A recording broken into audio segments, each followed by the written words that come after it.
In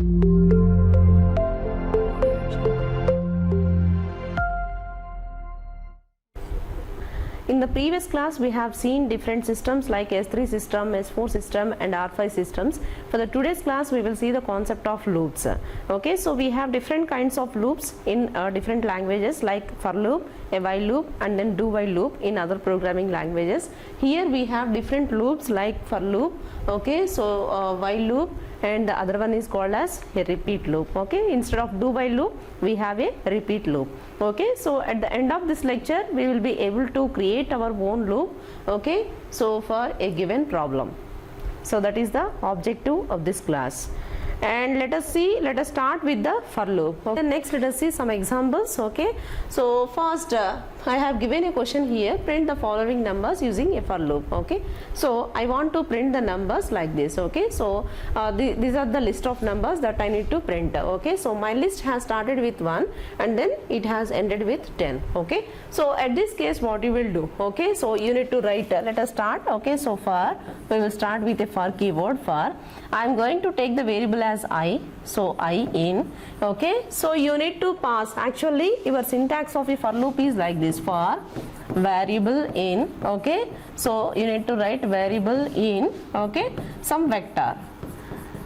Okay, so you can create a vector over there, you can create a vector over there, or you can pass a vector variable. Okay, you can pass a vector variable. You can create a vector over there or you can pass a variable over there. Of course, you can create a vector by using 3 ways. One is called as colon operator, other one is called as C function, and other one is a sequence function. You can make use of those things, okay, to create a vector, or you can pass the variable of the vector. Okay, so here I want to print the sequence of numbers from 1 to 10. Okay, so for that I can write a vector like this, for I in, okay, so 1 colon 10. So that means I created a vector here. I created a vector.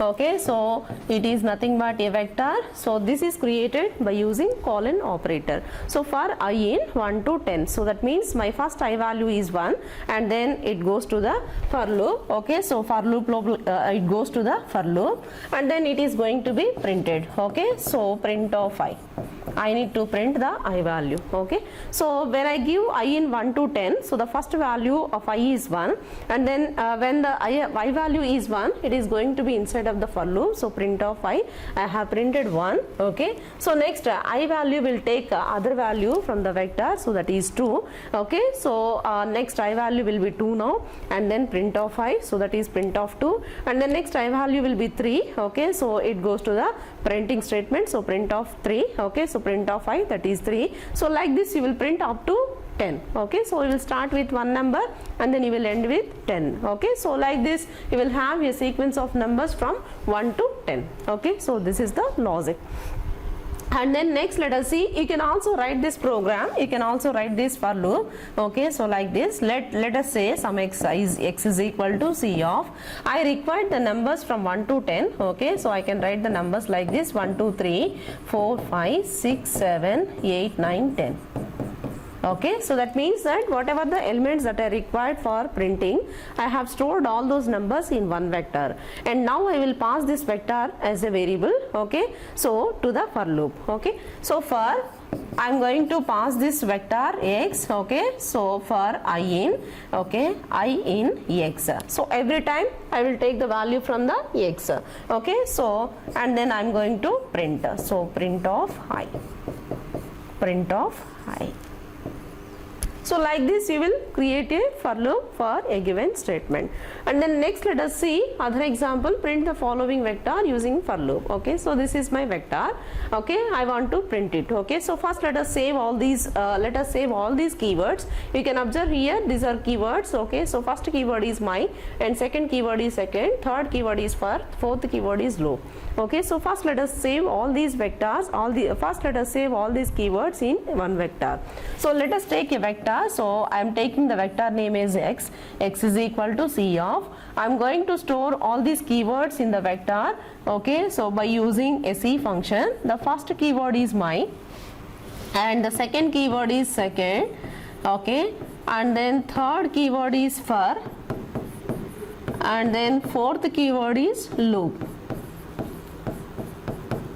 Okay, so this is my vector. I have stored all these given keywords in one vector. Now I can give this vector name as a variable to the for loop. Okay, so for, okay, so the variable that I am taking is I in, okay, so I in ex. Let my vector name is ex, so I am giving over there, so print of I. When you give like this, okay, so the first value of the vector I value will be my. Okay, so I in x, so whether I is in x or not. Okay, so the first value of I is my, so I'm going to goes to the inside of the for loop, print of I. Okay, so my value will get print, and the next value for I is second, so print of second, print of I, that is second, and next value of x is, okay, I in x, the value of next is the next value of x is for, so print of, okay, I, so the next value of x is loop, okay, so the I value will be loop now, and print of I, so that is print of loop. Like this you will print all the elements in the given vector. Okay, so next let us see other example. Okay, so print the following vector using the for loop. Okay, so this is my vector, you can see here. So the vector is 10, 20, 30, 40, 50, 60 and then 70. Okay, so let us take, I'm going to take the inputs in one vector. So x is equal to C of, okay, so 10, 20, 30, 40, 50, 60, other one is 70. Okay, so I have given, and then I'm going to write like this. So for, okay, I'm going to take the variable as I in, okay, so x. I have stored all the required numbers in a vector, so I am giving the variable, okay, so that is x. So for I in x, okay, so we will write the print of I. Print of I. Each time I take the value from the x and then I am going to print. Okay, so the first value of I is 10. Okay, so the first value I in x, so the first value is 10, so I value will be 10. Okay, so 10 will get print, and then next value of I, okay, so the next value of x is 20, so the I value will be 20, so 20 will get print. So the next value of x is 30, so I value is 30 now, so print of I, that is print of 30, and next value of x is 40, so I value will be 40 now, and then print of I, that is 40. So like this we will print. Okay, so this is the for loop. This is a for loop for a given statement. And then next let us see other example. See, for your understanding, I have given a screenshot that I have executed in my R console. Okay, so W is equal to, I have stored all the given numbers, all the required numbers in one vector. Okay, so you can see here I have stored, you can see here I have stored all my required numbers in a vector, that is W, and I am passing that vector, okay, so for I in W, I am passing that vector variable to the for loop, and then each and every time I am taking the values from the W, that is vector, and then I am printing. So this loop will repeat until all the elements, okay, so this for loop will repeat until all the elements gets printed. Okay, so now let us see other example. Okay, so write our program for printing the elements of a matrix using for loop. Okay, so we have a matrix now. You can observe that the input of the matrix is 10 to 18, so 10, 11, 12, 13, 14, 15, 16, 17, 18. So the input of the matrix is 10 to 18. Now we need to create a matrix, okay, and then after that we need to traverse that matrix by using for loop. Okay, so first let us try to create a matrix. Let the matrix name is X. Okay, so let the matrix name is X. X is equal to matrix. Okay, so to create a matrix,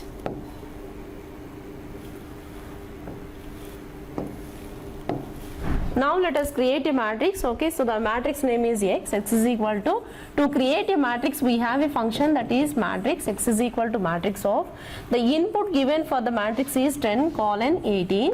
Okay, so 10 to 18, so I am writing 10 colon 18, and I will specify the number of rows. Okay, so n row is equal to, there are 3 rows, and also I am going to specify the number of columns. So number of columns is equal to 3. So now we have created a matrix. Okay, so the next job is to traverse a loop. Okay, the next job is to traverse a matrix. Okay, so for that I am taking, okay, so for I in, okay, so to visit the number of rows I am taking the I variable I in. So we need to traverse all the rows 1 2 3. So for that I have started with 1 colon. Okay, I will repeat up to number of rows. Okay, so n rows of x. The matrix name is x, so I am taking like that. So I is, okay, a variable to traverse all the rows. Okay, so I have taken like this, I in 1 colon n row of 6. That means that I will start with the first row and I will repeat that loop until I reach the number of rows. So okay, the number of rows are, okay, so 3. Okay, so that's why I have given like this, n row of x.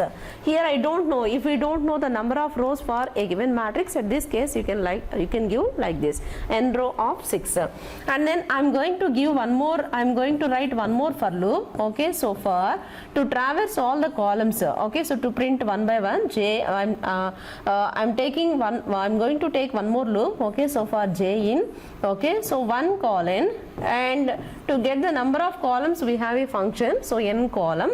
Okay, so n col of x. So at this case, after this what we will do, we need to print each and every element of the matrix. Okay, so here you can observe that, so for this you can observe that 10 11 12. After that, okay, so you need to have, okay, so at each and every element there is some space. To get that space, okay, we will take one function that is called as a cat. Okay, so cat of, okay, so let the matrix name is x, so we have to write like this, x of I comma j. Okay, so when this x of I comma j, and then let us take one more variable, so I am taking some s. So I am going to initialize this s is like this, s is equal to like this, okay, some space. To print some space between the digits, I am going to take a variable that is s. Okay, so cat is nothing but a function.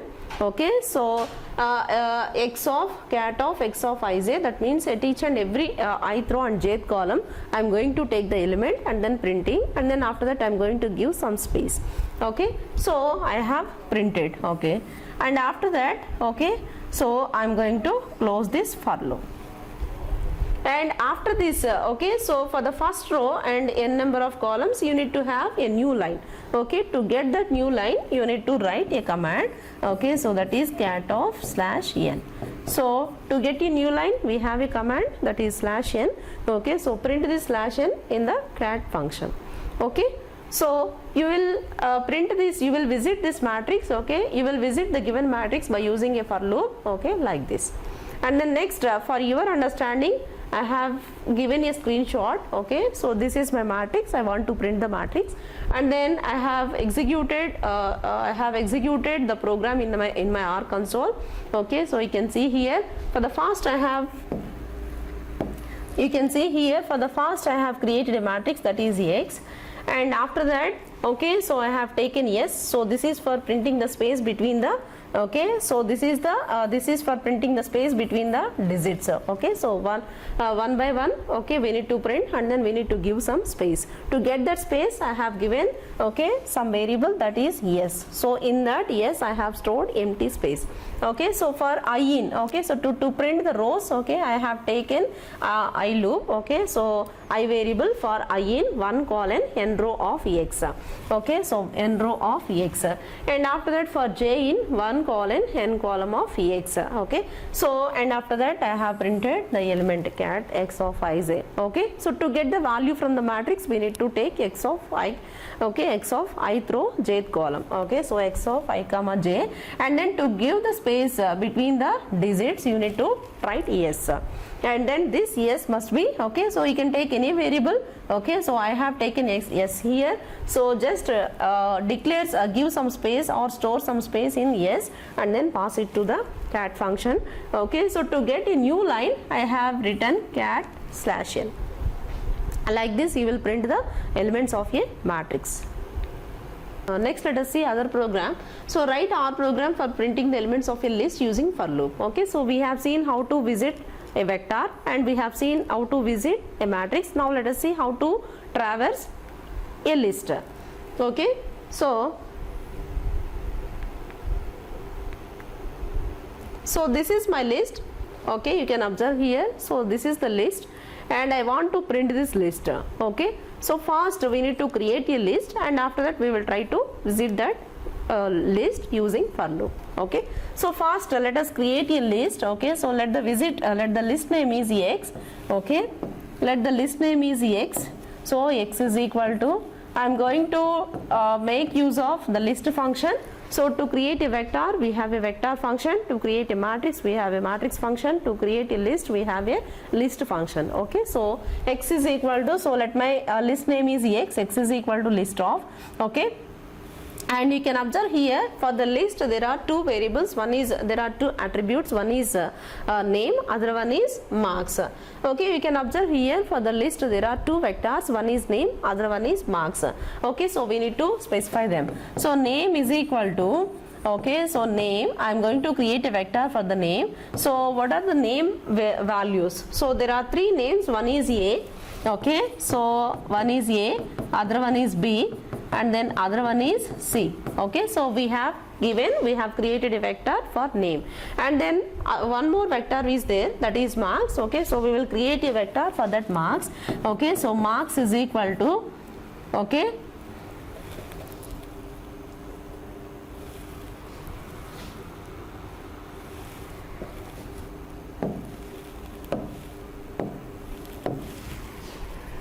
so marks is equal to C of, okay, so we have a marks here, that is 10, 7, other one is 9. Okay, so I gave like this.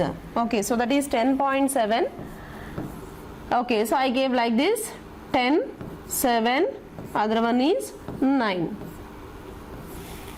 Okay, so by this, okay, so a list has been created, and now we need to visit the list, okay, by using a for loop. Okay, so I'm going to write like this, for I in, I'm going to take a variable as I for I in. Okay, so let the list name is x. Okay, I'm going to pass it, and then print of I. Okay, so when you execute this, you can visit the, okay, so you can visit the list by using a for loop. Okay, and then this is the screenshot I have executed in our console. You can observe here. First you need to create a list, and then after that you need to visit the list by using a for loop. Okay, so for I in, you need to pass the variable of a list here, and then you need to print the elements of the list by using that given variable. And then next let us see other problem, that is write our program for counting of odd numbers. Okay, so we need to take some numbers. Okay, we need to take one list. Okay, for this we need to take a vector. Okay, so let us take some vector. So I'm taking the vector like this. Okay, so x. Okay, so I'm going to take some numbers like this, 10, 3, 5, and then 9, and then 17, and then 24, like this. Okay, so I want to find what are the odd numbers. Okay, I want to find how many odd numbers are there for a given vector. So first I have taken one vector, and after that I am going to pass this vector. I am going to traverse this vector, and while traversing I need to find out, okay, how many odd numbers are there, okay, in a given vector. Okay, so for I in x, and I will check the condition for, okay, so counting finding odd number or not, the given number is odd number or not. Okay, so for that you need to write a modulus operator like this. Okay, you need to remember here. Okay, so we have already know that. Okay, we know that already in Python. So the modulus symbol for Python or R, that is, okay, so double mod. Okay, so modulus symbol you need to write like this. I mod 2 is not equal to 0. Okay, so I mod 2 not equal to 0. So you will find out the number, the given number is odd or not, like this by using this statement.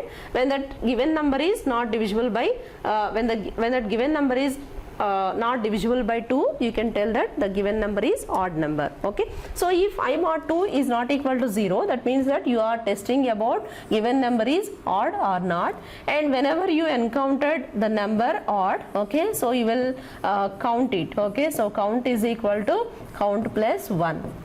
Okay, so count is equal to count plus 1. You need to declare this variable. So I am going to count, I am going to initialize the variable. So count is equal to 0. Okay, so initially the count value will be 0. So now whenever you have seen the odd number, you are going to increment the count value, and then after that, okay, so finally you need to print the count value. Okay, so I am going to close this for loop. Okay, so print of count. Okay, so this is the way of finding the counting the odd numbers in a given vector. Okay, so for your understanding, I have taken a screenshot. Okay, you can see here. So I have created a vector here. So I have created a vector here for counting. I have taken the variable that is count equal to 0, and at each and every time I am going to take the vector, at each and every time I am going to take the element from the vector, and I will find out that whether it is odd number or not. So by this statement I can find out the given number is odd or not. Whenever I am seeing the odd number, I am going to increment the count value. So count is equal to count plus 1. You can observe here, you should not write like this. So count plus plus. Okay, so this is not going to be work with R console. Okay, so you have to write a statement for incrementing like this, count equal to count plus 1, and after that you have to write print of count. Okay, so this is the end of the for loop. Okay, next let us see other loop, that is while loop. So this is the syntax for a while loop. Okay, so we need to write a while keyword. Okay, you need to write a while keyword. So while, and then after that condition, you need to test the condition, and after that you need to, when this condition is true, you can write some set of statements here. So this is the body of the loop. Okay, so to get the clear idea on this, so okay, so let us see one example. So write our program for finding sum of 1 to 10 numbers using while loop. Okay, so our task is to find the sum of 1 to 10 numbers. Okay, so let us try to write a for loop for while loop for this. Okay, so first I am going to take the sum variable. So sum is equal to 0. Initially my sum value will be 0, and then I value, I need to start that I value. Okay, so from 1, so I am going to declare like this, I equal to 1, and then now I am writing the while loop. Okay, so I will start with my while loop with 1, and whenever I reaches the 10, I need to stop it. Okay, so while I less than or equal to 10, okay, I can repeat this loop up to 10. Okay, I less than or equal to 10. Okay, so I need to print this sum value. So sum is equal to sum plus I. So at each and every time, okay, so I'll see the value of I, and then I need to add it. Okay, sum equal to sum plus I. Initially sum is 0 and I value is 1, so sum equal to sum plus 1, so now it is 1. Next we need to increment the value of I here. I is equal to I plus 1. Okay, so next you can close this. Okay, so I value is 1 initially, so sum is equal to sum plus 1, it is 1, and then you are incrementing your I, so that is I value is 2 now. So you will check 2 is less than or equal to 10, condition is true, so you will increment, you will move to the inside of the while loop, and then you will execute the statements. You will repeat this loop until your while condition is false. Okay, so you can observe the screenshot here. So I have declared the sum as well as I values, and then I have repeated my while loop up to 10, and then I have at each and every time I am going to add that I value to the sum, and then I have incremented the value of I. And then next let us see, okay, a new loop, that is repeat loop. So this is similar to the do while loop. Okay, so first let us see the syntax for a do while loop in other languages. Okay, so this is your do, you will enter into the loop, you will write some set of the statements. Okay, you will execute this some set of the statements until your while condition is false. Okay, until your condition is false.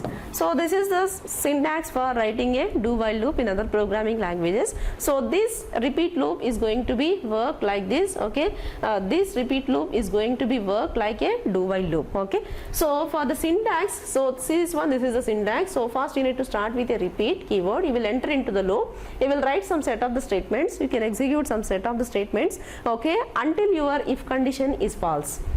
Okay, you can execute this set of statements until your test condition is, okay, so false or true. Okay, so whenever this test condition is true, you will move out of the loop by using the break statement. Okay, so let us see one example here for your understanding. So this is the statement, this is the problem. Write our program for finding sum of 1 to 10 numbers using repeat loop. We have seen this by using a while loop. Let us see the same program. Let us see the same problem by using a repeat loop. Okay, so for this, first you need to write a repeat.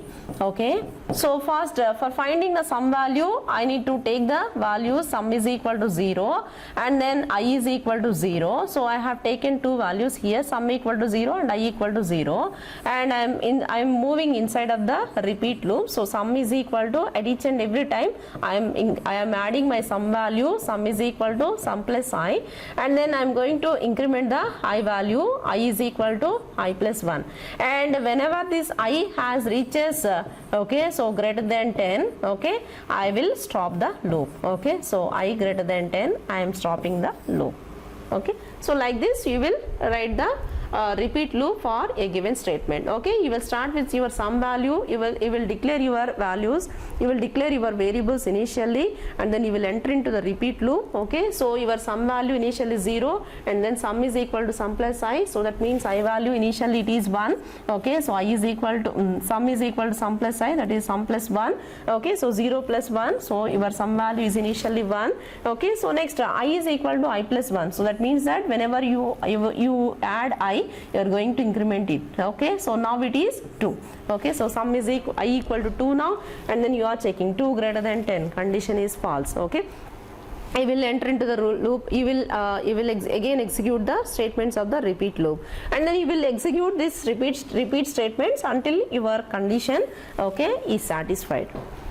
Okay, so whenever this if I is greater than 10, whenever this condition is satisfied, you will move out of the loop. Okay, so this is like this the repeat loop is going to be executed. So for your understanding, I have given a screenshot. Okay, initially you have to declare the variables that whatever you want, you will enter into the repeat loop. Okay, and then you will execute the statements here, and then whenever this condition is satisfied, you will move out of the loop by using a break statement. Okay, so this is the end of the class. In this class we have seen in this class we have seen a for loop, how to create a for loop for the given problems, and then while loop, and then repeat loop. Thank you.